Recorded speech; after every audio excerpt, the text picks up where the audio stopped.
एहराम का ताल्लुक हज या उम्रा की अदायगी से है और इसकी कई शरई ज़रूरियात और मसाइल होते हैं।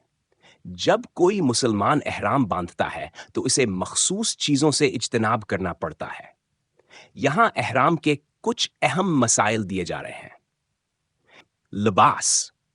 मर्दों को मखसूस दो सफ़ेद चादरें पहननी होती हैं जो कि सिली हुई नहीं होती, जबकि ख़वातीन अपने मामूल के लिबास में रह सकती हैं, लेकिन चेहरा और हाथों को छोड़कर बाकी जिस्म ढका हुआ होना चाहिए। एहराम में औरतों के लिए अहकामात दर्ज झील हैं। लिबास के अहकामात। औरतें अपने आम लिबास में एहराम बांध सकती हैं जो कि शरई हदूद के मुताबिक होना चाहिए। इसका मतलब यह है कि लिबास अस्तर को पूरा नपने वाला हो, शफाफ न हो और जिस्म की साख्त को नुमायां न करे। औरतें चेहरे और हाथों को छोड़कर बाकी जिस्म को ढांपे पे रखेंगी।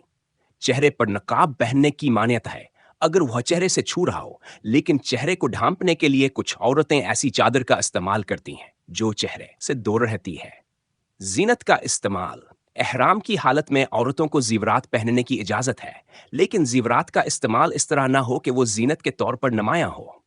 मेकअप या खुशबू का इस्तेमाल ममनू है। नीयत और तलबिया। एहराम का इरादा करते वक्त औरतों को भी नियत करनी होती है और तलबिया कहना ज़रूरी है। तलबिया कहने की आवाज़ को औरतें इतनी बुलंद नहीं करते जितनी कि मर्द करते हैं, लेकिन इसे वाज़ेह तौर पर अदा करना चाहिए। हरम की हदूद। एहराम में औरतें भी मर्दों की तरह मक्के मकरमा के मुकद्दस हदूद में दाखिल होते वक्त ख़ास तैयारी करती हैं और तहारत का ख़ास ख्याल रखती हैं। एहराम की पाबंदियाँ।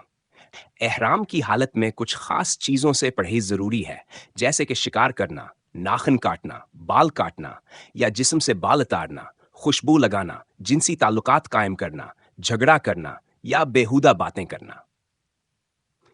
नियत और तलबी। एहराम बांधने से पहले नियत करना और तलबिया कहना, यानी लब्बैक अल्लाहुम्मा लब्बैक, ज़रूरी है। एहराम की हालत में औरतें भी मर्दों की तरह रूहानी तहारत और खुद साजी पर तवज्जो देती हैं और उनके लिए ये एक मुकद्दस रूहानी अमल होता है। इन अहकामात की पैरवी से औरतें अपनी इबादत को बेहतर तौर पर अदा कर सकती हैं।